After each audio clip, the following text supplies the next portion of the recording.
वदनं रविकर गौरव राम्बरं दधाने वपुरलककुलावृताननाब्जं विजय सखेरतिरस्तु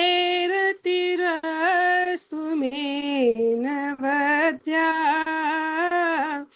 युधितुर्गर्जो विधूम्रविश्वक कचलुलित श्रमवार्यलङ्कृतासे मम निशित सरैर्विभिद्यमान त्वचि विलस्त कवचेस्तु कृष्णयात्मा सपति सखीव चो निशम्य मध्ये निज परियोर बलयोर रथं निवेश्य स्थितवती परसैनिकायुरक्षण हृतवती पार्थ सखेरतिर्ममस्तु वैभृतपृतनामुखं निरीक्षय स्वजनवधा दिव्यमुखस्य दोषबुद्ध्या कुमतिमहरदात्मविद्याय चरणरति परमस्य तस्य मेस्तु स्वनिगमपहाय मत प्रतिज्ञा मृतमधिकर्तुं वा प्लुतो रथस्थः। एक मिनट माता जी, कहीं चला गया। स्क्रीन पर है माता जी। अच्छा अच्छा, तीर्थरथ चरणों। हाँ वो इसमें से उंगली से लग गया। स्थित ये हो गया ना, स्थिवती। ये दूसरा लाइन थी, पहली लाइन से शुरू कर दीजिए। स्वनिगम। स्वनिगमपा,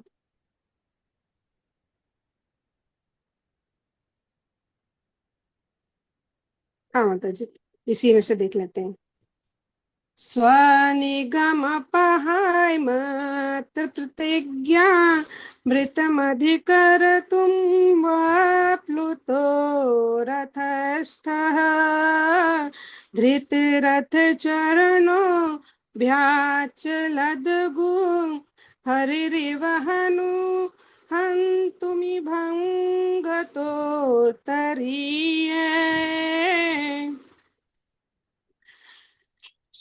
स्थित सित थोड़ा सा माता जी इससे बड़ा कर सकेंगे जी माता जी। स्थित विशिख तो विशीर्ण दंसः शतजर परिलो शतज परिप्लुत आततायिनो में प्रसभमभिससात् मध्यवार्थं स भवतु मे भगवान् गतिर्मुकुन्द विजय विजय रथ कुटुम्ब आततोत्रे धृत हयरश्मिनिताक्षिणीये भगवती रतिरस्तु मे मुमूर्षार् यमिनिरीक्ष्य हतागता स्वरूपम् ललित गति विलास वल्गुहास प्रणय निरीक्षण कल्पितो रुमानः कृतमनुकृत वत्य उन्मदान्धा प्रकृतिमगन किल यस्य गोपवद्वा मुनिगण नृप वर संकुल मुनिगण नृपवर संकुलेन्त सदसि युधिष्ठिरराजसूयेषाम् अहरन्मुपपेदैक्षिणीयो मम दृशिगोचरेष अवीरात्मा तमि तमिममहमजं शरीरभाण्डा हृदय स्थितमात्मकल्पितानां प्रतिदृश्यमिव नैकधार्कमेकं समधिगतोऽस्मि विधूत भेदमोह समिधिगतोऽस्मि विधूत मेध।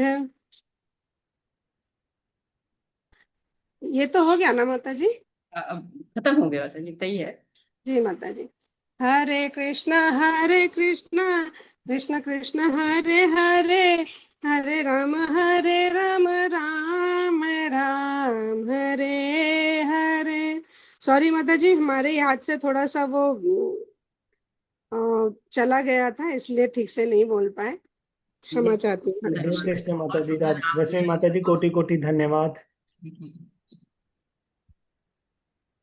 बहुत सुंदर जी माता जी, माता जी। बहुत मधुर। हाँ, थोड़ा कागज इधर उधर होने से आप डिस्टर्ब थोड़ा हो गए, लेकिन बहुत मधुर और बहुत स्पष्ट आपने जो है वो गाया है। फिर हम दोबारा माता जी से। थोड़ा सा वो चला गया था ना, उंगली लग गया था, नहीं तो फिर बहुत अच्छे से ये प्रैक्टिस किए थे माता जी। नहीं, क्षमा चाहती हूँ जी, सभी आपकी से क्षमा दिखती है, चाहती नहीं प्रैक्टिस आपकी दिखती है माता जी, क्षमा की जरूरत नहीं। बहुत सुंदर है माता जी।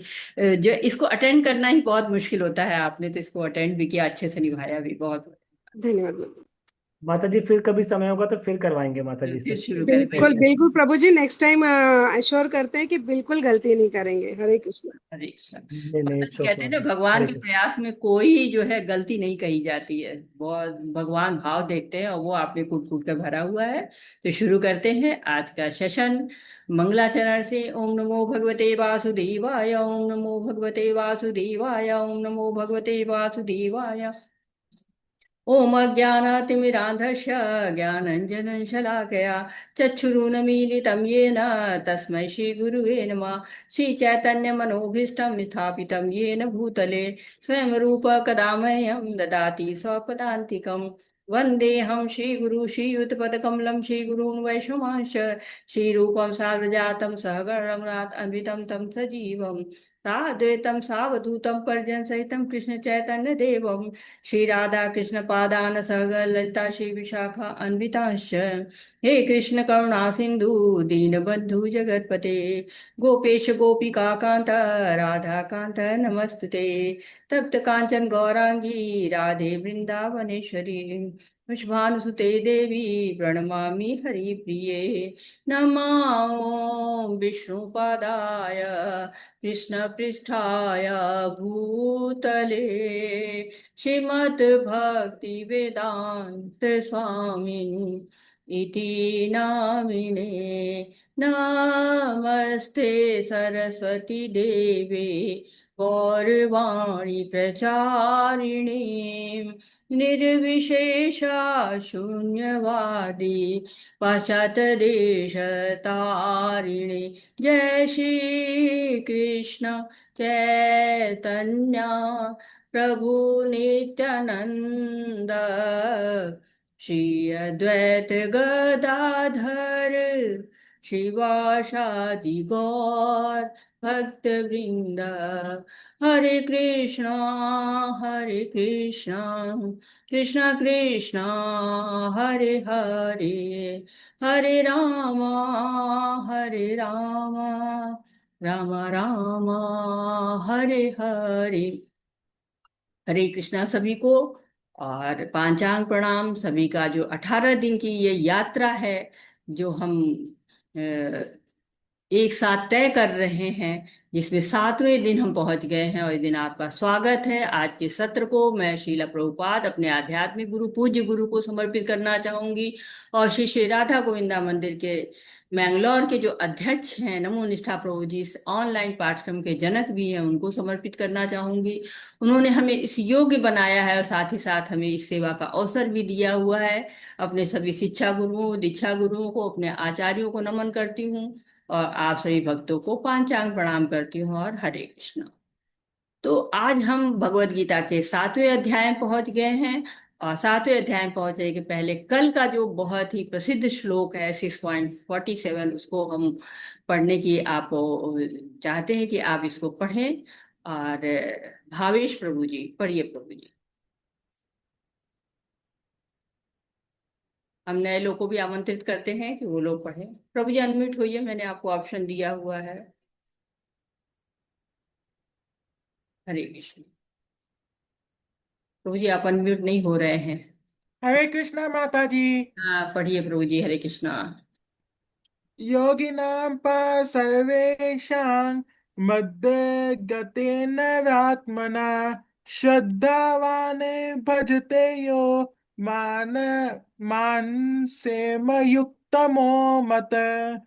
अनुवाद। और समस्त योगियों में जो परम श्रद्धा वाला मुझ में ही स्थित रहता है, अपने भीतर मेरा ही चिंतन करता है और मेरी दिव्य दिव्य प्रेममयी सेवा करता है, वही योग में मुझ में सर्वाधिक घनिष्ठ रूप से युक्त है और सबसे श्रेष्ठ है, ऐसा मेरा मत है।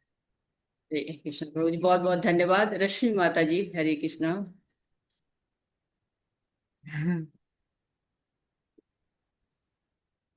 सीमा माता जी हरे कृष्णा पढ़िए। राधे राधे माता जी। हरे कृष्णा माता जी। योगिनामपि सर्वेषां मद्गतेनान्तरात्मना श्रद्धावान् भजते यो मां स मे युक्ततमो मतः। अनुवाद। और समस्त योगियों में जो परम श्रद्धा वाला मुझ में ही स्थिर स्थित रहता है, अपने भीतर मेरा ही चिंतन करता है और मेरी दिव्य प्रेममयी सेवा करता है, वही योग में मुझसे सर्वाधिक घनिष्ठ रूप से युक्त है और सब में श्रेष्ठ है, ऐसा मेरा मत है। बहुत सुंदर माता जी, बहुत सुंदर। राधा माता जी हरे कृष्णा। हरे कृष्ण माता जी, दंड प्रणाम। प्रणाम। योगिनामपि सर्वेषां मद्गतेनन्तरात्मना श्रद्धावान् भजते यो मासेयो युक्ततमो मतः। अनुवाद। और समस्त योगियों में जो परम श्रद्धा वाला मुझ में ही स्थित रहता है, अपने भीतर मेरा ही चिंतन करता है और मेरी दिव्य प्रेममयी सेवा करता है, वही योग में मुझसे सर्वाधिक घनिष्ठ रूप से युक्त है और सबसे श्रेष्ठ है, ऐसा मेरा मत है। हरे कृष्णा माता जी, बहुत सुंदर। रश्मि माता जी पढ़िए माता जी।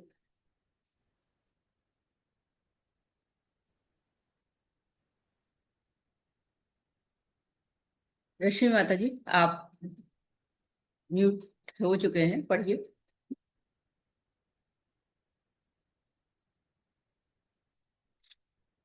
माता जी की आवाज नहीं आ रही है, शायद कुछ नेटवर्क का जो है प्रॉब्लम है। तो मैं शुरू करती हूँ। अब आज तो और किसी का हैंड रेज़ नहीं है, तो फिर आगे बढ़ते हैं। और आज के अध्याय में जाने से पहले हम छठे अध्याय को थोड़ा सा फिर से याद कर सकते हैं, फिर से उसको रिकॉल करते हैं। और अष्टांग योग में आगे बढ़ना। तो कल हमने पढ़ा था योगा लैडर के बारे में, पढ़ा था हमने कि योगा लैडर है कर्म योग, ज्ञान योग, फिर अष्टांग योग, फिर भक्ति योग। भक्ति योग को सबसे ऊपर रखा गया था कि भक्ति योग सर्वोच्च योग है। तो यहाँ पर भी बताया कि अष्टांग योग में आगे बढ़ना।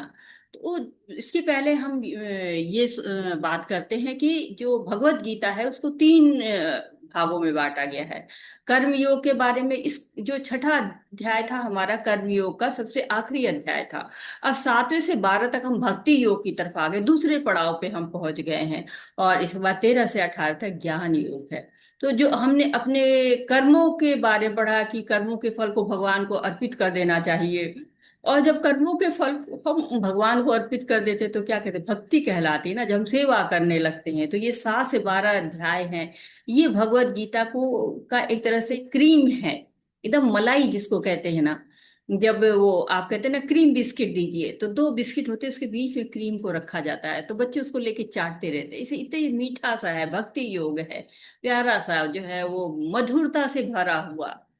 या आप एक भगवत गीता को संदूक अगर मान लेते हैं, तो ऊपर की परत जो ढक्कन होता है 1 से 6 अध्याय कर्म योग का है। फिर 7 से जो है वो 12 तक का अध्याय जो है वो आपको भक्ति योग का अध्याय है, जो कि संदूक के बीच में सुरक्षित है। और 13 से 18 जो है वो संदूक का निचला भाग है। तो जो कुछ बहुमूल्य होता है ना वो संदूक के अंदर रहते हैं, वैसे भक्ति योग है संदूक के अंदर है। तो भगवत गीता पढ़ने का हमारा उद्देश्य क्या होता है कि हम भगवान की भक्ति करें।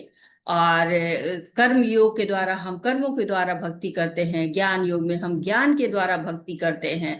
और हम अब जानेंगे इस अध्याय में जो भक्ति से पूरा तरह से भरा हुआ है। तो छठे अध्याय में भगवान ने बताया कि अ, मनुष्य जब योग शुरू करता है तो कर्म योग करता है। जब कर्म योग में पारंगत हो जाता है तब वो ध्यान करता है, अष्टांग योग करता है, और अंत में भक्ति योग करता है। तो जब तक हम ज्ञान योग करते हैं, कर्म योग करते हैं, तब तक हम आत्म साक्षात्कार के लिए कार्य करते हैं। लेकिन जब हम अष्टांग योग पे आ जाते हैं तो हम परमात्म तत्व के लिए प्रयास करते हैं। और जब हम भक्ति योग में आ जाते हैं तो हम भगवत तत्व के लिए प्रयास करते हैं। तो अष्टांग योग में हमने जाना था कि 8 नियम होते हैं, यम नियम आसन प्राणायाम प्रत्याहार धारणा ध्यान और समाधि। और उनके द्वारा हम भगवान को प्राप्त कर सकते हैं। लेकिन इसमें बहुत समय लगता है, अव्यवहारिक है, असहनीय है। श्रद्धा पूर्वक भक्ति करना बहुत ही सरल है, और ये बहुत ही श्रेष्ठ मार्ग कहा जाता है। कहते हैं ना कि श्रद्धावान भजते यो मां, हमने कहा कि योगी नाम अपि सर्वेषां मद्गतेन अंतरात्मना श्रद्धावान भजते यो मां समे युक्त तमो मतः। तो हम युक्त तमो मत, भगवान से युक्त हो जाना है। श्रद्धा आती कहाँ है? ज्ञान से। ज्ञान कहाँ से आता है? श्रवण से। और हम श्रवण के बारे में सुनेंगे, भगवान अपने बारे में वर्णन करेंगे और हम उसको जानेंगे, उसको सुनेंगे। इसमें कहा गया कि अष्टांग योग से बढ़ा योगी जो है वो क्या करता है? समबुद्धि विशेष्यते, समबुद्धि, समान बुद्धि उसकी हो जाती है। अष्टांग योग में जो आगे बढ़ता है उसकी बुद्धि समान भाव से देखना शुरू कर देती है। हम कहते पंडिता समदर्शिना, पंडित के समदर्शिना जो है हो जाते हैं।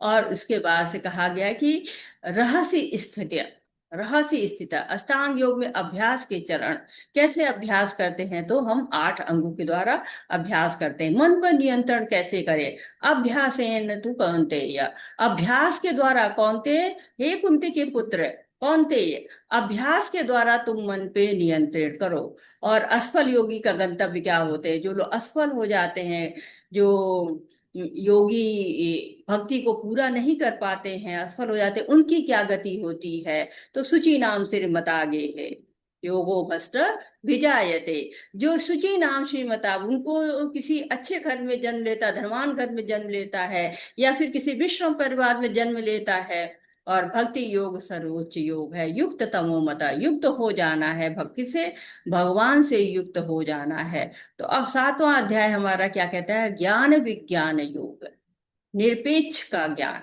तो अब हम भगवान के ज्ञान को, भगवत ज्ञान जिसको आचार्यों ने नाम दिया हुआ है, उस पाठ को अब हम पढ़ने जा रहे हैं। क्यों? भगवान अपने बारे में ज्ञान दे रहे हैं। कितना महत्वपूर्ण पाठ है इसको कहा जाता है ना। और ये जो भक्ति मार्ग है, छठे अध्याय के आखिरी श्लोक से शुरू हो गया था। सर्वश्रेष्ठ मार्ग है भक्ति मार्ग। लेकिन इसका हमको अभिमान नहीं हो जाना, ये नहीं हम अभिमान हम तो सबसे अच्छी वाली भक्ति योग कर रहे हैं और कुछ नहीं। ये हम जो है अहंकार है, ये हम नहीं कह सकते। भक्ति मार्ग भगवान की सेवा है, सर्वश्रेष्ठ है। कैसे कहेंगे? जब हम ज्ञान और विज्ञान में बिल्कुल समा जाएंगे, ज्ञान विज्ञान हमको समझ में आ जाएगा, तब हम ऐसा कह सकते हैं कि हम भक्ति योग कर रहे हैं। उसके पहले कहना क्या होगा? अहंकार होगा। क्यों? तब तो हमें विनम्रता आ जाएगी, जब हमें ज्ञान आ जाएगा, विज्ञान भी आ जाएगा। विज्ञान और ज्ञान में क्या अंतर है? ज्ञान और विज्ञान में, हरे कृष्णा, कोई बताना चाहेगा ज्ञान और विज्ञान में क्या अंतर होता है? आप लोगों ने, सब लोगों ने भौतिक जीवन में पढ़ा है, ज्ञान भी पढ़ा है, विज्ञान भी पढ़ा है। कोई बताएगा क्या अंतर होता है? हरे कृष्णा, आप हैंड रेज कर सकते हैं। देखिए, ज्ञान क्या होता है? जब हम शास्त्रों को पढ़ते हैं तो हमें ज्ञान मिल जाता है, ज्ञान हो जाता है कि सिद्धांतों का पता चल जाता है। लेकिन जब विज्ञान क्या होता है, जब उसको लेबोरेटरी में जाते हैं, उसको परखते हैं कि हाँ ये सही है कि नहीं, H2+O मिला के पानी बनता है कि नहीं, तो क्या होता है? वो विज्ञान हो जाता है। तो यहाँ पर भी क्या है, जब विज्ञान हो जाता है, ज्ञान जब हमारे व्यवहार में आ जाता है, अनुभूत होना शुरू हो जाता है, हमको भगवान की अनुभूति शुरू हो जाती है। मय्यासक्त मना पार्थ योग युजुन्मदाशय असंशयम समग्रम मां यथा ज्ञास्यसि तच्छृणु। श्री भगवान ने कहा, हे पिता पुत्र, अब सुनो, तुम किस तरह मेरी भावना में से पूर्ण होकर मन को मुझ में आसक्त करके योगाभ्यास करते हुए पूर्णतः संशय रहित जान सकते हो। भगवत गीता के 7वें अध्याय में कृष्ण भावनामृत की प्रकृति का विशद वर्णन हुआ है।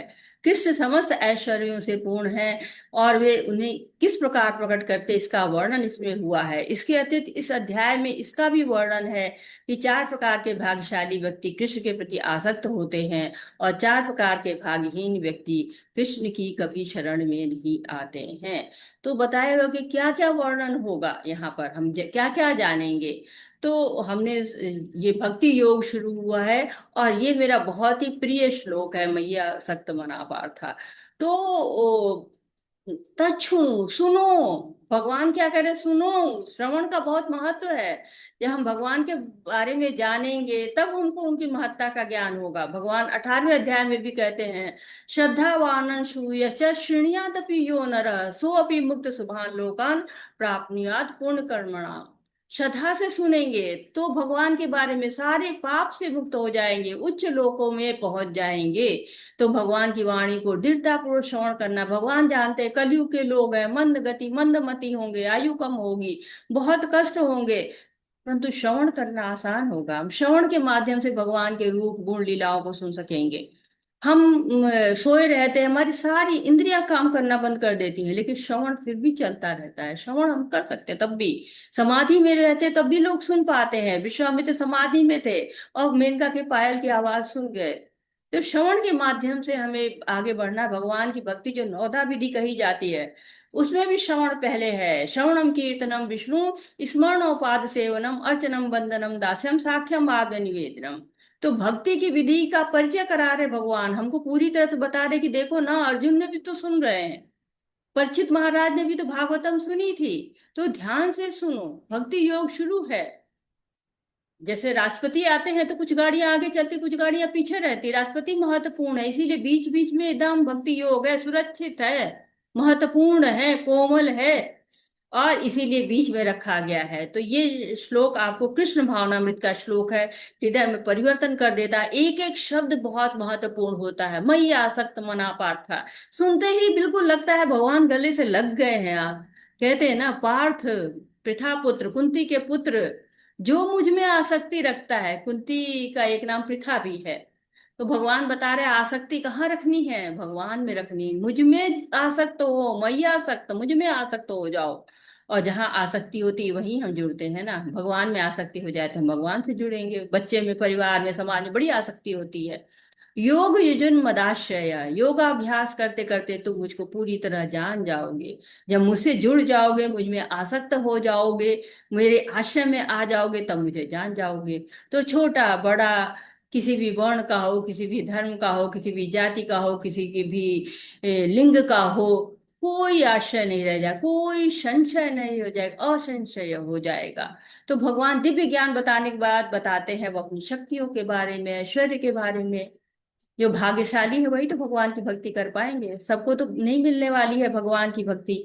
और हमको भगवान ने एकदम सूक्ष्म स्वतंत्रता दे रखी है। वो हमारे लिए लाभकारी भी है और हमारे लिए थोड़ा खराब भी है कि हमको स्वतंत्रता मिल जाती है तो हम भौतिक भोगों की तरफ भागने लगते हैं। अब मैं तुमसे पूर्ण रूप से व्यवहारिक तथा दिव्य ज्ञान कहूंगा। इसे जान लेने पर तुम्हें जानने के लिए कुछ और शेष नहीं रहेगा। भगवान ऐसा ज्ञान दे रहे हैं, जान जाओ तो उसके बाद कुछ शेष ही नहीं रह जाता है। ऐसा कहाँ होता है। हम तो भौतिक ज्ञान पढ़ते हैं, जब हम देखते कहते हैं ये तो अंतहीन है, खत्म ही नहीं हो रहा है। और भगवान कह रहे हैं कि मैं ऐसा ज्ञान दूंगा खत्म ही नहीं हो, खत्म, इसके बाद कुछ पढ़ना शेष ही नहीं रह जाएगा। तो भगवान दो प्रकार का ज्ञान देंगे, एक तो व्यवहारिक ज्ञान देंगे। तो वो जो भगवत गीता का ज्ञान है ना, ये व्यवहार में लाई जा सकता है। कई विज्ञान होते हैं ना, ज्ञान लिखित में रहते हैं, केवल उस पर बात हो सकती है, व्यवहार में नहीं आ सकता है। पूर्ण ज्ञान है, क्यों, पूर्ण ने दिया हुआ है। भगवान क्या है, पूर्ण है, उन्होंने दिया हुआ है। हम तो अपूर्ण है, हमारे अंदर चार दोष होते हैं। तो हम उन चार दोषों के साथ रहते हैं। हमारी इंद्रियां अपूर्ण हैं, देखने की सीमित क्षमताएं हैं हमारी, देखने की, सुनने की। हम एक लिमिट तक सुन सकते हैं, हम एक लिमिट तक देख सकते हैं। अपूर्ण इंद्रियां हैं तो हम भ्रमित भी हो जाते हैं। दुर्योधन गया था ना इंद्रप्रस्थ महल में, तो क्या देख रहा था, जहां पानी था वहां उसको जमीन दिख रही थी, जहां जमीन दिख रही थी वहां पानी दिख रहा था। तो भ्रमित है हमारी इंद्रियां। हम से कोई कुछ भी कहता है हम उसको सच मान लेते हैं। हम गलतियां करते हैं, भ्रमित होते हैं तो गलतियां हो जाती हैं। हमें धोखा देने की प्रवृत्ति भी होती है। दिन भर हम झूठ बोलते रहते हैं। अरे कह दो घर में नहीं है, या फोन पर अभी बाथरूम में है। कितने जो है वो छोटी छोटी बातों पे जिनको कोई जरूरत नहीं, हम धोखा देते रहते हैं, झूठ बोलते रहते हैं। इन चार दोषों के कारण अपूर्ण है हमारी इंद्रियां। परंतु कौन है पूर्ण है, भगवान पूर्ण है। ईशोपनिषद पढ़ते हैं तो वहां ईश स्तुति लिखी गई है। ओम पूर्णमदः पूर्णमिदं पूर्णात् पूर्णं मुदच्यते पूर्णस्य पूर्णमादाय पूर्णमेवावशिष्यते। हरे कृष्णा कृष्ण कृष्ण हरे हरे, हरे रामा राम राम हरे हरे। तो कौन पूर्ण है, भगवान पूर्ण है। शास्त्र पूर्ण है, क्यों, भगवान के द्वारा आए हुए हैं। तो अर्जुन सोच रहा है कि भगवान दे रहे हैं तो भौतिक ज्ञान तो देंगे नहीं, दिव्य ज्ञान देंगे। और दिव्य ज्ञान हमें सुनना और समझना बहुत जरूरी है, तभी हमारी जो है वो मुक्ति हो सकती है। मनुष्याणां सहस्रेषु कश्चित् यतति सिद्धये यत्तामपि सिद्धानां कश्चिन्मावेति तत्त्वतः। कई हजार मनुष्यों में से कोई एक सिद्धि के लिए प्रयत्नशील होता है। इस तरह सिद्धि प्राप्त करने वालों में से बिरला ही कोई मुझे वास्तव में जान जाता है। तो यहाँ पर दिखाया चित्र में मैराथन की दौड़ होती है। इतने सारे लोग आए हुए हैं, लेकिन फिर भी अभी बहुत लोग हैं जो नहीं आए हुए हैं। लाखों में जनसंख्या है, हजारों में लोग आते हैं मैराथन दौड़ने के लिए। और दौड़ते दौड़ते भी देखिए बीच में विचलित हो जाते हैं, परेशान हो जाते हैं, छोड़ देते हैं। इसमें कुछ कुछ लोग ही सफल हो पाते हैं। तो सिद्धि के लिए प्रयत्न बहुत लोग कर, लेकिन सभी सफल हो जाएं ऐसा नहीं है। परम सिद्धि के लिए सिद्धि तो मिलने लगती है, लेकिन परम सिद्धि मिलने के लिए मुश्किल होता है। तो ये व्यवहारिक ज्ञान है, जिन लोगों को भगवान में रुचि होती है वो पढ़ते हैं इसको, और जितना पढ़ लेते हैं उतना पास में रहता है। भौतिक जीवन में अगर आप कोई भी पढ़ाई करते हैं तो अगला शरीर लेते हुए सारा नष्ट हो जाता है। लेकिन ये जो है वो बहुत ही भगवान से संबंधित ज्ञान है, इसलिए दिव्य ज्ञान है। जैसे ये ऑनलाइन कोर्स ही आप देख लीजिए तो फ्री है, परंतु बहुत कम लोग आते हैं, भगवान को जानने का प्रयास बहुत कम लोग करते हैं। इस कोर्स में भी बहुत से लोग एडमिशन लेते हैं, लेकिन फिर कोर्स को करते नहीं हैं। उसमें से कुछ लोग कोर्स को पूरा कर पाते हैं, भगवान को पूरी तरह से सुनने का, समझने का प्रयास करते हैं। ऐसे बहुत कम लोग हैं। न कहते हैं कि वासुदेव सर्वमिति स महात्मा सुदुर्लभ, भगवान श्री कृष्ण ही सब कुछ है, ऐसा जान जाने वाला महात्मा जो है वो बहुत दुर्लभ होता है। बहुना जन्म नामन्ते ज्ञानवान मां प्रपद्यते वासुदेव सर्वमिति स महात्मा सुदुर्लभ। तो वासुदेव सब कुछ है। ऐसे ही भागवतम में भी कहा गया, मुक्ता नाम अपनी सिद्धा नाम नारायण परायण सुदुर्लभ प्रशांतात्मा कोटिशपि महामुने। तो लाखों ऋषि मुनि मुक्त सिद्ध हुए हैं, परंतु उसमें से भी भगवान कृष्ण के भक्त जो है वो सभी नहीं है, कोई कोई ही है। तो पिता की बात लोग मानना चाहिए। पिता कह रहे हैं, पिता हमको बता रहे हैं, वस्तु स्थिति बता रहे हैं। भूमिरापो नलो वायु खम मनो बुद्धिरेव च अहंकारम इति यम में भिन्ना प्रकृतिरष्टधा। पृथ्वी जल अग्नि वायु आकाश मन बुद्धि तथा अहंकार, ये 8 प्रकार से विभक्त मेरी भिन्ना प्रकृतियां हैं। तो भगवान ने अब जो है वो ज्ञान देना शुरू किया, जिस ज्ञान के लिए ये अध्याय शुरू हुआ है।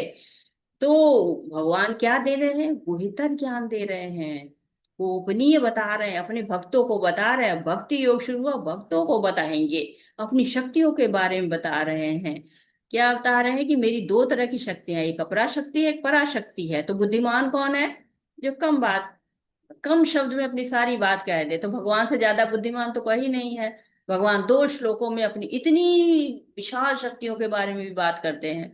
बहुत सारी शक्तियां, इसमें 2 शक्तियों को बता रहे। अपराशक्ति भौतिक जगत जिससे संचालित हो जाता है, और पराशक्ति ये भगवान की आध्यात्मिक शक्ति है। तो भगवान पहले कह चुके हैं ना, ज्ञान ते ही सविज्ञानम इदम अच्छामि अशेषता। तुमको बताऊंगा वो ज्ञान, कुछ अशेष नहीं रहेगा, कुछ भी शेष नहीं रह जाएगा, सब बता दूंगा। तो प्रत्यक्ष और दिव्य ज्ञान बता रहा हूँ, वही यहाँ पर बताना शुरू कर रहे हैं कि मेरी अपरा प्रकृति है। उसमें क्या है? 5 तत्व हैं, पृथ्वी जल वायु आकाश और अग्नि।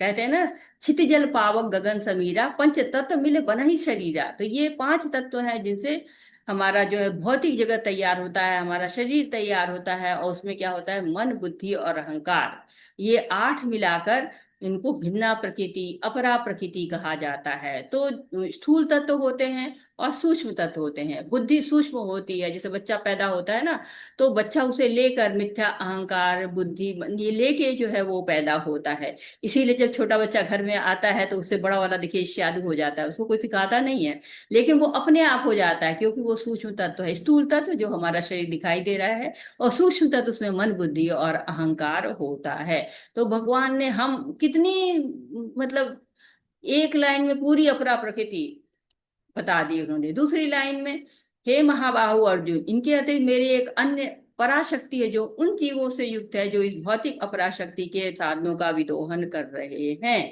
तो बता रहे हैं कि इसके अलावा एक और शक्ति है। यही शक्ति नहीं, एक आध्यात्मिक शक्ति भी है, जीवात्मा है, श्रेष्ठ शक्ति है। क्यों? क्योंकि वो भौतिक प्रकृति के संपर्क में आती है और उस पर नियंत्रित करने लगती है। और कभी कभी तो ये भी होता है कि वो समझती है कि मैं भी जड़ ही हूँ, भूल जाती है। जैसे होता है ना कि शेर का बच्चा अगर गीदड़ के पीछे पलता है तो वो भी समझ लेता है कि मैं भी गीदड़ ही हूँ, मैं भी सियार ही हूँ। वो भूल जाता है कि मैं भी भगवान का अंश हूँ। तो जो ये जड़ पदार्थ है, जो ये शरीर हमारा जो है वो क्या है? एक जड़ है। जैसे ही आत्मा चली जाती है, जड़ मिट्टी, कहते हैं ना मृत। तो इस जो है शरीर को चलाने के लिए एक आत्मा की आवश्यकता होती है, जैसे कार को चलाने के लिए एक ड्राइवर की आवश्यकता होती है। तो इसीलिए सारे शरीर में जो है परमात्मा रूप में भगवान आते हैं, उन्हीं से चेतना आती है। लेकिन प्रकृति के संपर्क में आके ये जीवात्मा जो है वो स्वयं को पदार्थ समझना शुरू हो कर देती है। जैसे बारिश की बूंद होती है ना, वो मिट्टी के संपर्क में आके मिट्टी बन अपने आप को समझती है, लेकिन जब सीप के संपर्क में आती है तो मोटी बन जाती है। वैसे जीव भौतिकता के संपर्क में आके भौतिक हो जाता है, और भगवान के संपर्क में आते ही आध्यात्मिक हो जाता है। तो ये जीव का चुनाव होता है। तस्था शक्ति है जीव, तट पर खड़ा हुआ है, इधर जाए कि उधर जाए। अगर भगवान की तरफ जाता है तो वो भक्ति करने लगता है, और माया की तरफ जाता है तो भोग करने लगता है। सारे प्राणियों का उद्गम इन दोनों शक्तियों में है। इस जगत में जो कुछ भी भौतिक तथा आध्यात्मिक है, उसकी उत्पत्ति तथा प्रलय मुझसे ही जानो। हे धनंजय, मुझसे श्रेष्ठ कोई सत्य नहीं। जिस प्रकार मोती धागे में बंधे रहते हैं, उसी प्रकार सब कुछ मुझ पर ही आश्रित है। कितनी बड़ी बात कही है भगवान ने। बता रहे हैं कि इस ब्रह्मांड में जो कुछ भी हो रहा है, चाहे जो भी आपको दिख रहा है, होते हुए दिख रहा है, चाहे उत्पत्ति हो रही, चाहे पालना हो रही, चाहे प्रलय हो रहा है, सब किसके कारण हो रहा है? भगवान के कारण। भगवान को ब्रह्मा जी कहते हैं भगवान के लिए, ईश्वर परमः कृष्ण सच्चिदानंद विग्रह अनादिरादि गोविंदा सर्व कारण कारणम। एक दो नहीं, सर्व कारण कारणम है भगवान। और साथ ही क्या है? मतः परंतरम न अन्यत किंचित अस्ति धनंजय मयि सर्विदम पोतम सूत्रे मणिगणा इव। तो आपको जो माला दिखती है, उसके बीच में जो धागा होता है वो नहीं दिखता है। उदाहरण दे रहे हैं भगवान कि देखो माला जो है होती है उसमें मोती ही रहता है, उसका आधार धागा होता है। बिना धागा के तो माला नहीं बन सकती है। वैसे ही हमको प्रलय दिखता है, प्रभव दिखता है, सृष्टि दिखती है, लेकिन किसके द्वारा हो रही है नहीं दिखाई पड़ता है।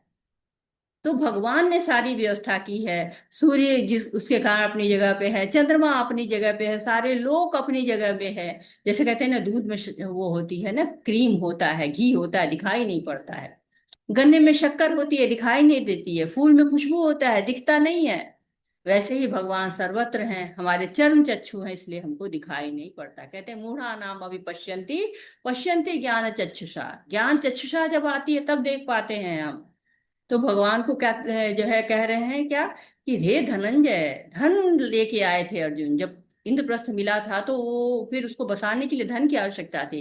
तब अर्जुन कई राजाओं को परास्त करके धन लेके आते हैं, तो उनको धनंजय कहा गया कि आप धन आओ, इतना धन लेके आए थे ढेर सारा।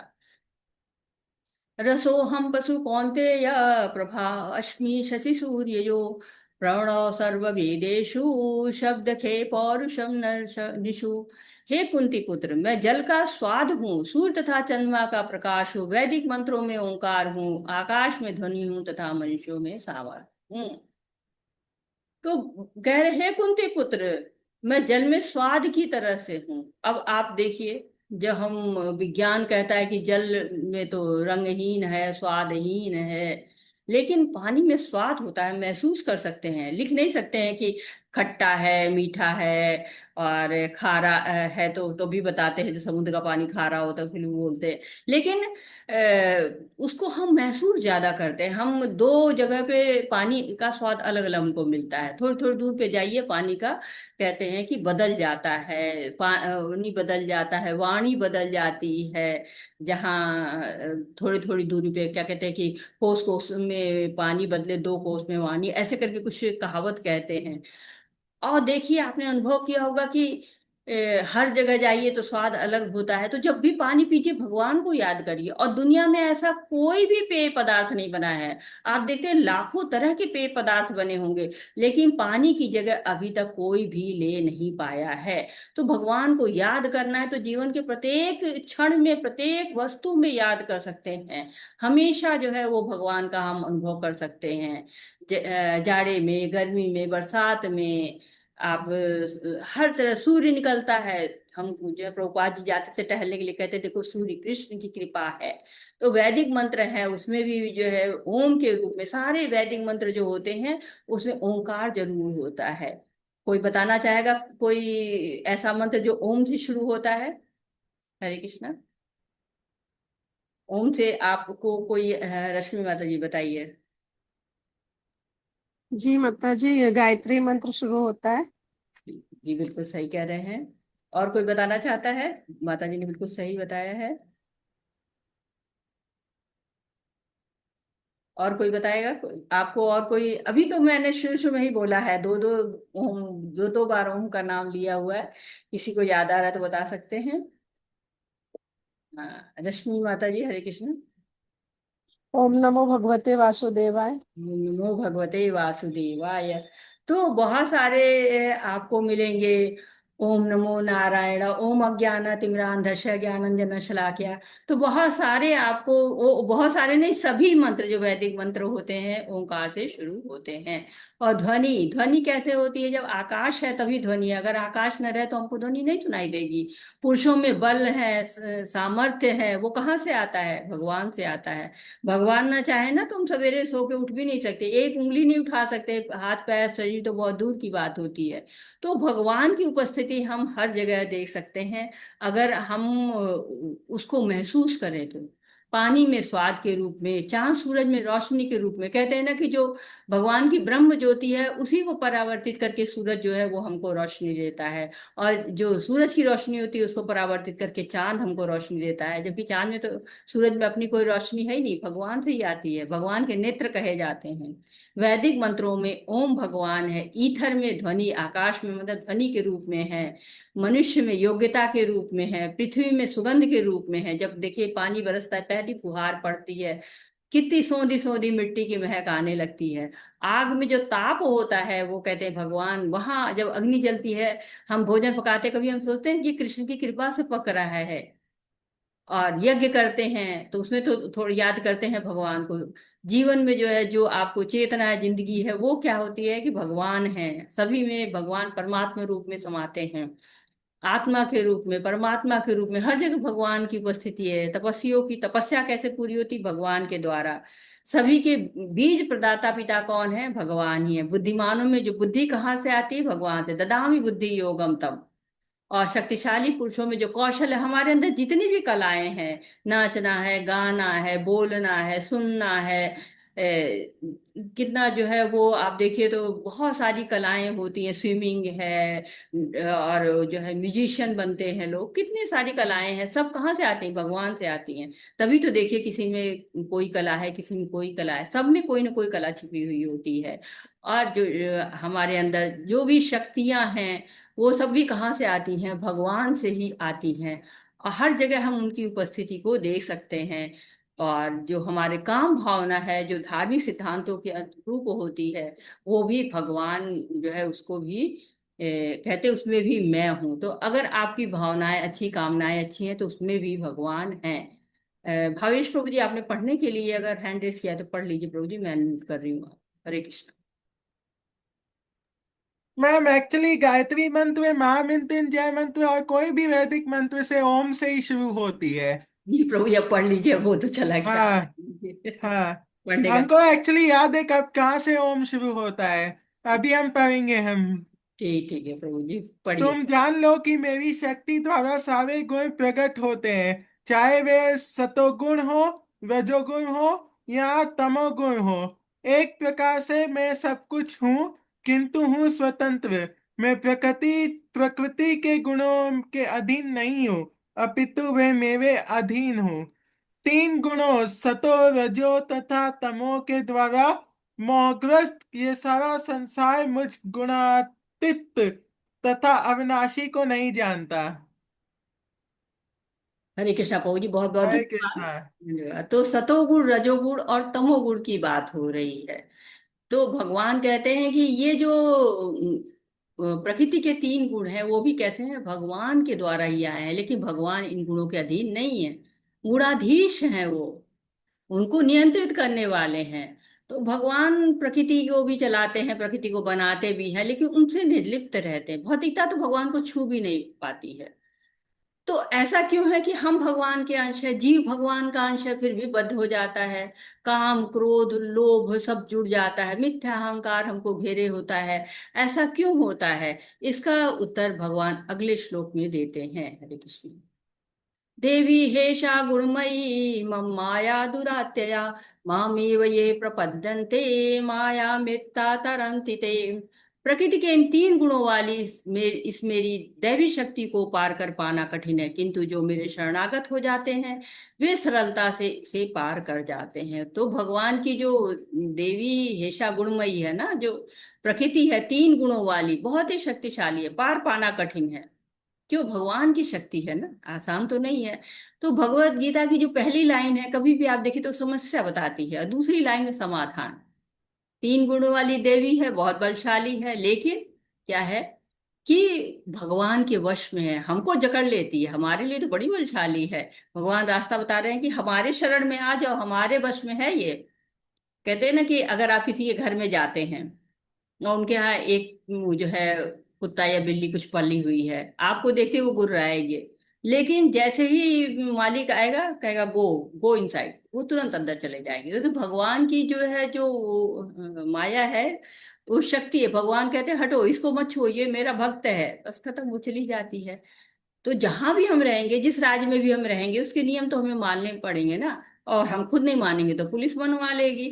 तो स्वेच्छा से पालन करिए, आनंद से रहिए। पुलिस जानती है कि कैसे मानेंगे, उसको तरीका मालूम होता है। वैसे भगवान की पुलिस है, माया शक्तिशाली है। और इसीलिए हम कितने भी शक्तिशाली हो जाए, हम उसका कुछ नहीं बिगाड़ सकते हैं। और साथ ही साथ जो है उसका जो है वो अ, अगर हम भगवान की शरण में चले जाएंगे, तो फिर हमको बारह भी कुछ नहीं बिगाड़ पाएगी। क्यों? क्योंकि हम तो बिल्कुल संरक्षण में, जैसे घर में होता है ना कि हाँ कोई कीड़ा काट लेगा तो जल्दी से घर में दरवाजा बंद कर लेते हैं, अब हम सुरक्षित है। वैसे भगवान के साथ चले जाएंगे तो हम सुरक्षित तो हो जाएंगे। जैसे यहाँ पे दिखाया जा रहा है कि ये बच्चा है, डूब रहा है।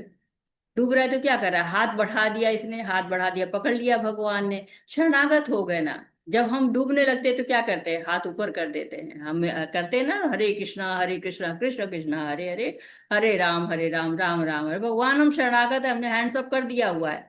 जब पुलिस आ जाती है तो क्या करते हैं? हैंड्स अप, अब बस मुझे बचा लो। अब आप चाहे जो करो, मैं आपके शरण में अब आ गया। अब पुलिस जो चाहे मेरे साथ कर सकती है। वैसे हम भगवान के साथ हैंड्स अप कर लेंगे कि भगवान हमको बचा लो, भगवान जो है तुरंत हमको पकड़ लेंगे। नहीं नहीं, ये तो हमारे जो है वो शरण में आ गया है। और भगवान कभी भी जो शरणागत होता है उसको निराश नहीं करते हैं। न माम दुष्कृतनो मूढ़ा प्रपद्यन्ते नराधमा माया प्रहित ज्ञाना आसुरम भावमाश्रिता। जो निपट मूर्ख है, जो मनुष्यों में अधम है, जिनका ज्ञान माया द्वारा हर लिया गया है, तथा जो असुरों की नास्तिक प्रकृति को धारण करने वाले हैं, ऐसे दुष्ट मेरी शरण ग्रहण नहीं करते। तो शरण ग्रहण करने का कुछ लोग नहीं करते, भगवान की शरण नहीं ग्रहण करते। आप कहेंगे अरे भगवान इतने बलशाली हैं, इतने सुहृद हैं, सर्वलोक महेश्वरम है, फिर भी शरण ग्रहण नहीं करते। क्यों नहीं करते? मूर्ख होते हैं पहले तो, मूढ़। पता ही नहीं है क्या करना चाहिए क्या नहीं करना चाहिए। जैसे गधा होता है, दिन भर मेहनत करता है थोड़ी सी घास के लिए, और अपने स्वामी से डरता रहता है। ऐसे ही जीव क्या करता है? थोड़े से भोग के लिए दिन भर परिश्रम करता है, और सही गलत का भेद ही नहीं रहता है। तो मूड है, उनको याद ही नहीं रहता, उनको समझ ही नहीं आता है कि हाँ हम किसी की शरण जाएंगे तो हमें इतना परिश्रम भी नहीं करना पड़ेगा, और हम अपने जीवन के उद्देश्य का पालन भी कर लेंगे। अधम लोग होते हैं, अच्छे परिवार में जन्म मिला, भौतिक रूप से खूब सफल है, लेकिन भक्ति नहीं करेंगे। अगर भक्ति करने जाएंगे भी तो टिकेंगे नहीं, भटकते रहेंगे, तो अधम है वो। और उसके बाद माया अपहृता ज्ञाना, माया ने ज्ञान ही हर लिया हुआ है। ज्ञान है, ऐसा नहीं कि ज्ञान नहीं है, लेकिन वो माया के द्वारा जो है ना अपने कंट्रोल में किया हुआ है। शास्त्र पढ़ेंगे, भगवान को नहीं मानेंगे, तर्क करते रहेंगे। जैसे होता है ना कि आंख पे पट्टी बांध दो, गोल गोल घुमा दो तो चक्कर काटता रहता है, वैसे ही इधर उधर की बातें करते रहेंगे। शास्त्र पढ़ के भी भगवान को नहीं मानेंगे। ये कितना बड़ा जो है, इसीलिए कहा माया अपहृत ज्ञान हो गया, कि ज्ञान है भी माया द्वारा वो जकड़ा हुआ है। असुर लोग होते हैं, असुर तो ईर्ष्या ही करते हैं, रोना रोते रहते हैं कि भगवान आपके होते हुए दुनिया ऐसी है, अगर मैं भगवान होता तो ये दुनिया बहुत ही सुंदर होती। या कहते कहाँ है भगवान, रावण कहता था हिरण्यकश्यप कहाँ है भगवान, दिखाओ भगवान को। तो ये लोग क्या है, भाग्यहीन हैं, अधम हैं, मूढ़ हैं, असुर हैं, नास्तिक हैं। ये भगवान की शरण ग्रहण नहीं करते हैं। लेकिन इसके विपरीत ऐसे भी लोग हैं जो भगवान की शरण ग्रहण करते हैं। चतुर्विधा भजन्ते माम जना सकृतनो अर्जुन आर्तो जिज्ञासुरर्थार्थी ज्ञानी च भरत ऋषभ। हे भरत श्रेष्ठ, चार प्रकार के पूर्ण आत्मा मेरी सेवा करते हैं, आर्त, जिज्ञासु, अर्थार्थी और ज्ञानी। इन लोगों की चार श्रेणियां हैं। वे जो पीड़ित है, वे जिन्हें धन की आवश्यकता है, वे जिन्हें जिज्ञासा है, और वे जिन्हें परम सत्य का ज्ञान है। ये सारे लोग विभिन्न परिस्थितियों में परमेश्वर की भक्ति करते रहते हैं। शुद्ध भक्ति निष्काम होती है, उससे किसी लाभ की आकांक्षा नहीं रहती। तो चार तरह के लोग हैं भी। कौन है? आर्त हैं, दुख से परेशान है, भगवान की शरण में जाते हैं। और अर्थात ही भौतिक लाभ चाहते हैं, नौकरी चाहिए, घर चाहिए, संतान चाहिए, उसके लिए भगवान की शरण ग्रहण करते हैं।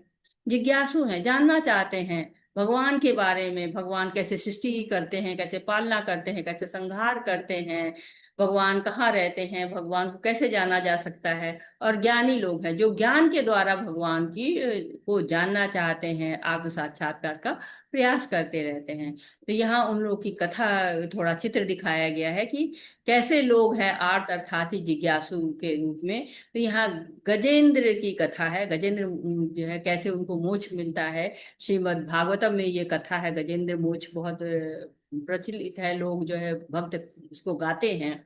कि हाथी थे, वो भगवान को याद नहीं करते थे, बहुत बलशाली थे। एक दिन झुंड के साथ खेल रहे थे, राजा थे एक तरह से हाथियों के। उनको प्यास लगी, एक सरोवर में प्यास बुझाने जाते हैं, और वहां पर उस जो गजराज है उनको एक बलवान मगरमच्छ पकड़ लेता है। तो गजेंद्र बहुत शक्तिशाली थे, और मगरमच्छ पानी का राजा वो भी बहुत शक्तिशाली। हजारों साल युद्ध चलता रहा। तो जैसे जीवात्मा बहुत शक्तिशाली होती है लेकिन माया के आगे उसकी एक नहीं चलती है, वैसे ही गजेंद्र है लेकिन उसकी मगरमच्छ के सामने एक नहीं चली। अंत में लगा उनको कि मृत्यु हो ही जाएगी, भगवान को याद करते हैं और भगवान दौड़ के आते हैं और उनके प्राणों को बचाते हैं, रक्षा करते हैं। द्रौपदी की कथा आपको पता ही है कि वो जब सभा में लाई जाती हैं, जब उनके पति उनको जुए में हार चुके थे और जो दुशासन थे, दुर्योधन थे, कर्ण थे, अपशब्द बोल रहे थे और उनको निर्वस्त्र करने के लिए प्रयास कर रहे थे, उस समय द्रौपदी अपने दोनों हाथ उठा के कहती हैं कि कृष्णा अब तुम ही सहारा हो, और कृष्ण उनकी लाज को बचाते हैं। तो ये आर्त है। ये दोनों लोगों ने कब उनको याद किया? जब वो कष्ट में थे तब उन्हें याद किया। यहाँ पर दिखाया कि सुखदेव महाराज है, वो गर्भ में है, गर्भ में 16 साल रहते हैं और बाहर कहते हैं हम आएंगे नहीं, हम बाहर आएंगे तो हमको माया जकड़ लेगी, तो हम नहीं आएंगे। और गर्भ में रहते हैं, कहते कि उनके पिता व्यास देव जी अवतार हैं भगवान के, वो कहते बाहर आइए बाहर आइए, लेकिन कहते नहीं नहीं, हम बाहर नहीं आएंगे, हम बाहर आएंगे तो हमको माया पकड़ लेगी। वो समझाते, कहते नहीं, ऐसे लोग को लाओ जो आश्वासन दे हमें कि नहीं हमें माया नहीं पकड़ेगी। तो भगवान को लेकर आते हैं, भगवान कहते हैं कि आओ तुम बाहर आओ, तुम्हें कोई माया नहीं पकड़ेगी। तब वो बाहर आते हैं। तो माता को कष्ट हो रहा था, 16 साल का बच्चा पेट में, तो बाहर आते हैं और सोचते अपनी माँ का मुख भी नहीं देखते हैं कि ऐसा ना हो कि मैं इनको देखूं और मेरे को इनसे प्रेम हो जाए, ये माया पकड़ ले हमको। तो वो नहीं आते हैं और सीधे भाग जाते हैं। यहाँ पर सुखदेव गोस्वामी है और परीक्षित महाराज को भागवतम की कथा सुना रहे हैं। और यहाँ पर ध्रुव महाराज है, ध्रुव महाराज बहुत करते हैं, भक्ति करते हैं, क्योंकि उनकी सौतेली माता ने उनके साथ दुर्व्यवहार किया था। तो वो जाते हैं कि नहीं, हम मुझे जो ये राज्य है अपने पिता से भी ऊंचा राज्य चाहिए, क्योंकि पिता की गोद में नहीं बैठने दिया था सौतेली माता ने। तो वहां जाके भक्ति करते हैं, भगवान के दर्शन होते हैं और फिर वो कहते हैं कि मैं तो कांच के टुकड़े मांग रहा था और मुझे तो हीरा मिल गया है, और भगवान ने पूरा ध्रुव लोक दे दिया उनको। इसी तरह से ये कथा आपको रामायण की है, जहाँ पे सुग्रीव महाराज बलि जो अपने भाई के कारण यहाँ पर उनकी शरण में आते हैं, हनुमान जी भी हैं साथ में, दास्य भाव से भगवान की सेवा करते हैं। और ये लोग क्या है, किस लिए आए थे?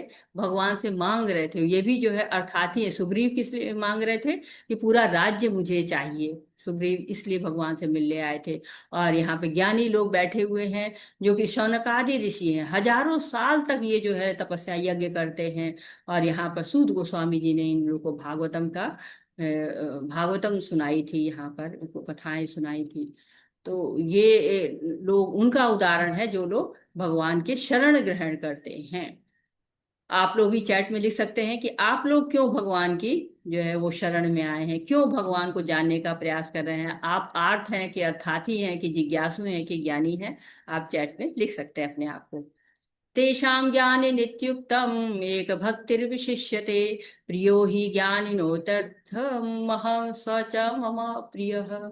इनमें से जो परम ज्ञानी है और शुद्ध भक्ति में लगा रहता है वह सर्वश्रेष्ठ है, क्योंकि मैं उसे अत्यंत प्रिय हूँ और वह मुझे प्रिय है। तो इनमें से जो बताए गए आर्थ अर्थार्थी जिज्ञासु और ज्ञानी, इसमें से ज्ञानी ज्यादा भगवान को प्रिय है। क्यों?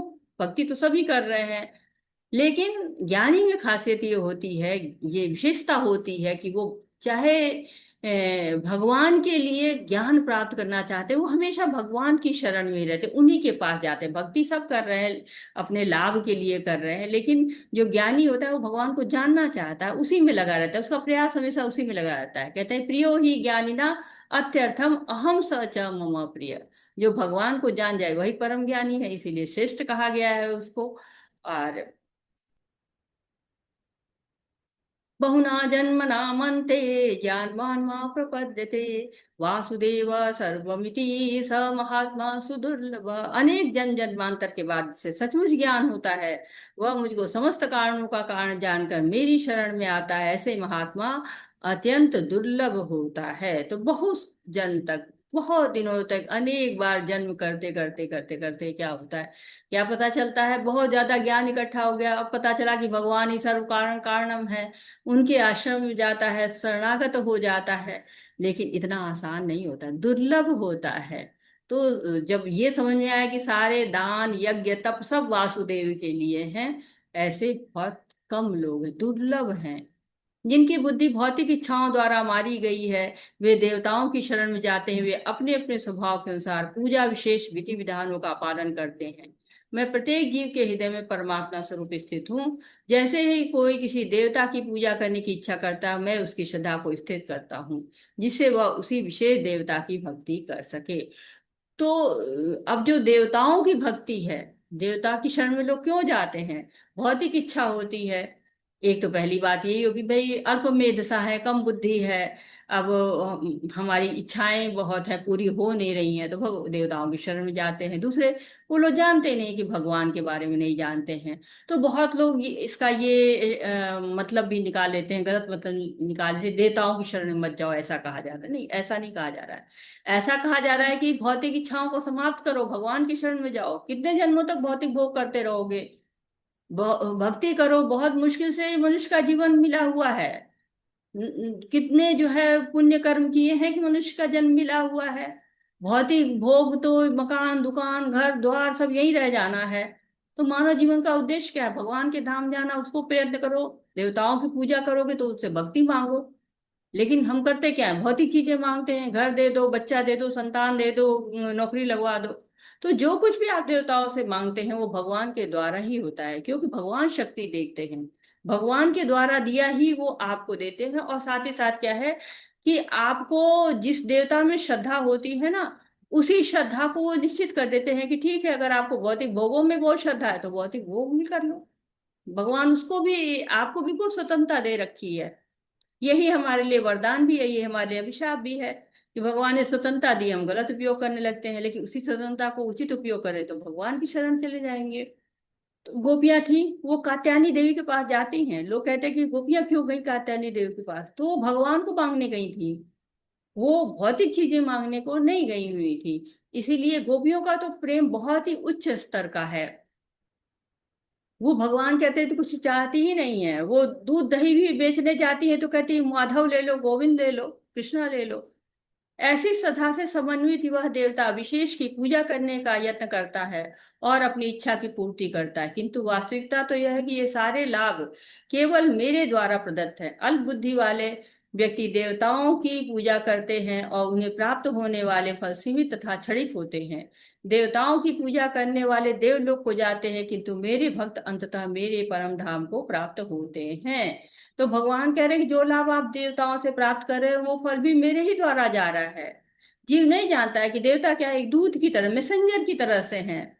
भगवान और भक्त के बीच में माध्यम की तरह से हैं। जैसे सरकार होती है ना, अपने अधिकारियों को सीमित अधिकार देती है कि तुम इस काम पे इतना खर्च करो, तुम सड़क बनवाओ, तुम नालियां बनवाओ, तुम जो है घरों को स्कूलों को मरम्मत कराओ। तो साधारण जनता को लगता है कि ये अधिकारी बड़ा पावरफुल है, इसको ही थोड़ा सा मना लो, मेरा काम हो जाए। उसी तरह से भगवान ने व्यवस्था की हुई है देवताओं की। और भगवान हितैषी है, उद्धार करना चाहते हैं, इसलिए उन्होंने ये व्यवस्था की हुई है। देवता फल तो देते हैं, लेकिन भौतिक फल देते हैं, नाशवान है, शाश्वत नहीं है, सीमित और क्षणिक है। यहीं पर सब खर्च हो जाना है। और साथ ही साथ जहां का टिकट कटाएंगे वहीं तो जा पाएंगे ना। हम अगर दिल्ली का टिकट कटाएंगे तो फिर हम कलकत्ता थोड़ी ना पहुंच पाएंगे।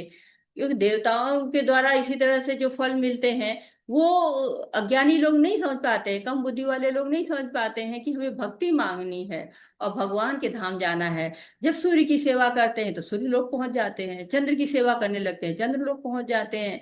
तो जिस देवता की भक्ति करेंगे, उस पितरों की पूजा करेंगे, पितृ लोग पहुंच जाएंगे। तो ऐसा नहीं है कि लोगों को भ्रम रहता है कि कोई भी भक्ति करो भगवान के धाम पहुंचेंगे। नहीं, जहां पूजा करेंगे वहीं धाम पे, जहां का टिकट लेंगे वहीं पहुंच जाएंगे। बुद्धिहीन मनुष्य मंच को ठीक से न जानने का सोचते हैं कि मैं भगवान कृष्ण पहले निराकार था, अब मैंने इस स्वरूप को धारण किया है। वे अपने अल्प ज्ञान के कारण मेरी अविनाशी तथा सर्वोच्च प्रकृति को नहीं जान पाते हैं। तो बुद्धिहीन है मनुष्य, दूसरी श्रेणी के लोग हैं, सोचते हैं कि भगवान पहले निराकार था फिर साकार हो गया। तो भगवान के निराकार रूप को भी कुछ लोग मानते हैं। हमने चौथे अध्याय में भगवान कह चुके हैं कि ऐसा कभी नहीं था कि मैं न रहा हूं तुम न रहे हो। तो इसका क्या मतलब है कि भगवान साकार हैं, उनके एक जो है व्यक्तित्व तो है उनका। तो भगवान अपनी इच्छा से धराधाम पे आते हैं, लीलाएं करते हैं, कर्म बंधन में नहीं फंसते हैं, कर्म बंधन से दूर रहते हैं, भौतिक प्रकृति से दूर रहते हैं, माखन चुराते हैं, ग्वाल बालों के साथ खेलते हैं, कालिया दमन करते हैं, लौकिक लीलाएं करते हैं। और अलौकिक देखिए, कालिया दमन, गोवर्धन पर्वत, असुरों का वध साधारण नहीं है, सभी लोग नहीं कर सकते। माखन तो कोई भी चुरा सकते हैं, ग्वाल बाल के साथ कोई भी खेल सकते हैं, लेकिन गोवर्धन पर्वत सब लोग नहीं उठा सकते हैं, असुरों का वध सब लोग नहीं कर सकते। तो भगवान भक्तों को आनंद देने के लिए आते हैं। और हमने पहले पढ़ा है दूसरे अध्याय में कि कहते हैं ना कि भगवान की तीन अवस्थाएं, परम सत्य की तीन अवस्थाएं, वदति तत्त विदित्वा यज ज्ञानम अद्वयम ब्रह्मेति परमात्मेति भगवान इति शब्दते। ब्रह्म, परमात्मा और भगवान तीन वो है। और जो ज्योति कही जाती है, जो ब्रह्म का जो स्थान है, वो भी भगवान के द्वारा ही आया हुआ है।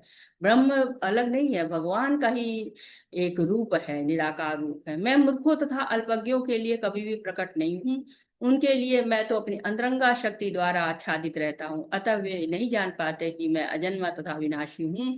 हे अर्जुन, भगवान होने के नाते मैं जो कुछ भूतकाल में घटित हो चुका है, जो वर्तमान में घटित हो रहा है, जो आगे होने वाला है, वह सब कुछ जानता हूं। मैं समस्त जीवों को भी जानता हूं, किंतु मुझे कोई नहीं जानता है। तो मूर्ख और अल्पज्ञों के लिए, जो लोग मूर्ख हैं, अल्पज्ञ हैं, उनके सामने भगवान नहीं प्रकट होते हैं। ब्रह्म ज्योति भगवान का ही एक तेज है, लेकिन लोग उसी को मान लेते कि भगवान यही है। नहीं, भगवान क्या है? जो सुंदर सलोना त्रिभंग ललित मुद्रा लिए जो श्याम सुंदर रूप है, तो भक्त जान पाते हैं। और भगवान सबके सामने प्रकट भी नहीं होते। योग माया ना हम प्रकाशम सर्वस्व योग माया समावृता मूढ़यम ना भी जानाति लोको माम अव्ययम। तो योग माया से ढके रहते हैं। जब भगवान को चुना गया था कि श्रेष्ठ पुरुष, तो भीष्म पितामह और सभी लोग समर्थन करते हैं, लेकिन शिशुपाल भगवान सामने खड़े हैं फिर भी विरोध कर रहा है। तो भक्त क्या करते हैं? भगवान को अपने जैसा मानते हैं और उनका विरोध करते रहते हैं। ये शात्वन्तगतं पापम जनाना पुण्य कर्मणाम ते द्वंद्व मोह निर्मुक्ता भजन्ते माम दृढ़वता। जिन मनुष्यों ने पूर्व जन्मों में इस जन्म में पूर्ण कर्म किए हैं और उनके पाप कर्मों का पूर्णतया उच्छेदन हो चुका होता है, वे मोह के द्वंद्वों से मुक्त हो जाते हैं और वे संकल्प पूर्वक मेरी सेवा में तत्पर रहते हैं। तो भगवान कह रहे हैं कि जो जानते हैं, जो सर्वज्ञाता है, भूत भविष्य वर्तमान सब जानते हैं, कौन है? भगवान है। सर्वव्यापी कौन है? भगवान है। कहाँ रहते हैं? हमारे हृदय में, कण कण में समाये हुए हैं वो। कोई देख नहीं पाता है, परंतु भगवान तो सब जानते हैं ना। वो हमारे सोच के बारे में जानते हैं, हमारे बारे में जानते हैं। और साथ ही साथ कहते हैं ना कि द्वंद्वों से मुक्त उनकी बात भी कर रहे हैं कि जो भक्ति के पुण्य कर्म करते हैं, भक्तों की संगति करते हैं, भगवान की सेवा करते हैं, गुरु की सेवा करते हैं, भगवान की वाणी का प्रचार प्रसार करते हैं, भगवान के बारे में सबको बताते हैं, सब करते हैं के कारण क्या होता है? शुद्ध हो जाते हैं, आसक्तियां समाप्त हो जाती हैं, वैराग्य आ जाता है, द्वंद्वों से मुक्त हो जाते हैं, मान अपमान यश अपयश का भय ही नहीं होता है। लेकिन जो भौतिकता में फंसे रहते, परेशान रहते हैं, मेरे साथ ऐसा क्यों हुआ, मुझे ही क्यों होता है, तो मेरे साथ सब ठीक नहीं रहते, ये सब द्वंद्व भगवान के शरण में जाए बिना समाप्त तो हो ही नहीं सकता है। दिव्य स्थिति का ज्ञान हो ही नहीं सकता है, भक्ति पूरी तरह से आ ही नहीं सकती है। इसलिए कहते हैं कि ऐसे लोग ही भगवान की तरफ जाते हैं, सेवा कर पाते हैं, जिन्होंने जिन इस जन्म में पूर्ण कर्म किए हैं और जिनके पाप कर्मों का पूर्णतया उच्छेदन हो चुका होता है। साधिभूतादिदैवं मां साधि यज्ञं च ये विदु प्रयाण कालेपि च मां ते विद्युयुक्त चरितसः। जो मुझ परमेश्वर को मेरी पूर्ण चेतना में रह के मुझे जगत का, देवताओं का तथा समस्त यज्ञ विधियों का नियामक जानते हैं, वे अपने मृत्यु के समय भी मुझ भगवान को जान और समझ सकते हैं। तो ये क्या है? आगे के अध्याय की रचना हो रही है। भगवान बताएंगे अब कुछ नए शब्द आ रहे हैं, इनके बारे में अगली बार जो है वो कल 8वें अध्याय में हम पढ़ेंगे। और अंत काल में, प्रयाण काले, अंत काल में जो है वो आश्रय कैसे भगवान का मिल सकता है, कैसे लेना चाहिए। और ये तो कहते हैं अटल सत्य है, एज श्योर एज डेथ, कि हमारा शरीर मिला है, इसका अंत एक दिन होना ही है। ब्रह्मा जी के लोक तक जन्म मृत्यु का चक्र चलता रहता है। आ ब्रह्म भुवन लोका पुनराजन्म न विद्यते माँ उपेत्य तु कौन्तेय। पुनर् जो है वो, जब मेरे अंत कोई आ जाता है, जब मुझे कोई प्राप्त कर लेता है, तो क्या होता है, उसका पुनर्जन्म नहीं होता है। आ ब्रह्म भुवन लोका पुनरावर्तितो अर्जुन मामुपेत्य तु कौन्तेय पुनर्जन्म न विद्यते। तो इसकी तैयारी भी करनी चाहिए। कहीं जाना होता है ना, तो हम बड़े बैग संभालने लगते हैं, पैक करने लगते हैं, बड़ी यात्रा है। अब ये तो कहाँ से कहाँ तक की यात्रा, इस पृथ्वी लोक से आध्यात्मिक लोक तक की यात्रा है, तो तैयारी करनी पड़ेगी। बहुत विशेष भी है, तो तैयारी भी विशेष चाहिए हमें। कपड़े लत्ते और पासपोर्ट और आधार कार्ड नहीं रखना है। तो भगवत गीता हमको हर तरह का ज्ञान देती है। हाउ टू लिव, कैसे रहना चाहिए, और हाउ टू लीव, कैसे छोड़ देना चाहिए इस संसार को। तो कहते हैं ना, जीवन के साथ भी, जीवन के बाद भी। और इसलिए हमें पूरी तैयारी करने के साथ अपनी चेतना को भगवान में लगा देना चाहिए और भक्ति करना चाहिए। हमको श्रील प्रभुपाद इस अध्याय के बारे में क्या बताते हैं, हम इसको सुनते हैं। और कहते हैं कृष्ण के बारे में ज्ञान की महिमा जो है वो बताई गई यहाँ पर। भगवान की शक्तियों के बारे में हमको बताया गया। कौन लोग भगवान की शरण में जाते हैं, इसके बारे में बताया गया। कौन लोग भगवान की शरण में नहीं जाते हैं, उनके बारे में भी बात हुई है। और कैसे हम जा सकते हैं भगवान की शरण में, ये सारा हमने जाना। देवताओं के बारे में जाना। हरे कृष्णा। सुमन माता जी पढ़िए माता जी। हरे कृष्णा माता जी, दंडवत प्रणाम। यह 7वां अध्याय विशेष रूप से बताता है कि कोई किस प्रकार से पूर्णतया कृष्ण भावना भावित हो सकता है। कृष्ण भावना का शुभारंभ ऐसे व्यक्तियों के सानिध्य से होता है जो कृष्ण भावना भावित होते हैं। ऐसा सानिध्य आध्यात्मिक होता है और इससे मनुष्य प्रत्यक्ष भगवान के संसर्ग में आता है और भगवत कृपा से वह कृष्ण को भगवान समझ सकता है। साथ ही वह जीव के वास्तविक स्वरूप को समझ सकता है और यह समझ सकता है कि किस प्रकार कृष्ण को भुलाने से वह प्रकृति के नियमों द्वारा बद्ध हुआ है। वह यह भी समझ सकता है कि यह मनुष्य जीवन कृष्ण भावनामृत को पुनः प्राप्त करने के लिए मिला है, अतः इसका सदुपयोग परमेश्वर की अहेतुकी कृपा प्राप्त करने के लिए करना चाहिए। हरे कृष्ण। हरे कृष्णा माता जी, बहुत बहुत धन्यवाद। तो प्रभुपाद जी हमें बता रहे हैं कि भक्तों के संग करना चाहिए, कृष्ण भावना भावित तो होना चाहिए। भक्तों के संग का क्या महत्व होता है, ये बताया गया है। और भगवत कृपा हमको कैसे मिल सकती है, वास्तविक स्वरूप हमारा क्या है, ये सारी चीजों को यहाँ पर बताया गया। तो हमें शरीर मिला हुआ है भगवान की भक्ति करने के लिए। लेकिन अर्जुन जो सोच रहे हैं कि सब जगह भगवान है, तो लोग उनकी उपस्थिति को क्यों नकार देते हैं। तो भगवान बताते हैं कि सब मेरी माया के कारण अज्ञानी बने हुए हैं। जैसे कोई जादूगर होता है ना, जादू दिखाता है, सब कुछ सामने होता है, लेकिन हम भ्रम में रहते हैं। वो किसी का दो भाग कर देता है, हाथ काट देता है, या सिर अलग कर देता है, फिर जोड़ देता है। तो ये सब क्या होता है, भ्रम होता है, हम उसमें फंसे रहते हैं। वैसे ये जादू है भगवान का, जीव को भरमाता रहता है। तो इससे बचने के लिए क्या तरीका है, इसको पार पाने के लिए भगवान की शरण ले लेना है। भगवान की शरण लेते ही हमें बहुत ही सुरक्षा मिल जाती है। कहते हैं ना कि ये दर्शन बहुत ही गहराई में जाके हमको जो है बताता है सब बातों को। ये ज्ञान हमें बताता है, विज्ञान है जो हम अपनी इंद्रियों से महसूस करते हैं, हमें पता चलता है। तो कहते हैं सत्य वह नहीं है जो हमें दिखता है, सत्य बहुत सूक्ष्म होता है। और इस संसार को हमें अपनी इंद्रियों से हम देखते हैं, पर वो है कैसे, वो हम अपने सूक्ष्म इंद्रियों से ही देख सकते हैं, अपने मन बुद्धि से इसको देख सकते हैं, महसूस कर सकते हैं। और भगवान ही है। जब हम इन श्लोकों को पढ़ते हैं ना, जब हम 7वां अध्याय पढ़ते हैं, तो हमें समझ में आ जाता है कि कोई भी इतना ज्ञान 30 श्लोक में नहीं हो सकता है। और एक एक जो है वो श्लोक में बहुत ज्ञान है, पर समय की मर्यादा है, इसलिए हमें इसको बांध के इसमें चलना पड़ता है। बहुत महत्वपूर्ण है, श्रवण का महत्व है। प्रगति कैसे हम कर सकते हैं भक्ति में, इसके बारे में हमको बताया गया है।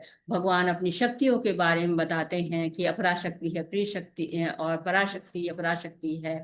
4 तरह के लोग शरण ग्रहण करते हैं, माया के भ्रम से बाहर निकल जाते हैं, कृष्ण की भक्ति करते हैं। और बताइए, कृष्ण सभी शक्तियों के कारण है, चाहे भौतिक है चाहे आध्यात्मिक है। माया बहुत शक्तिशाली है, कृष्ण ही परम सत्य है, परम कर्तव्य है, सर्वव्यापी है, शाश्वत है, नित्य है, अविनाशी है, दिव्य स्वरूप हैं। और उनका ही शरण करने वाले जो भक्त होते हैं उनके बारे में जान जाते हैं।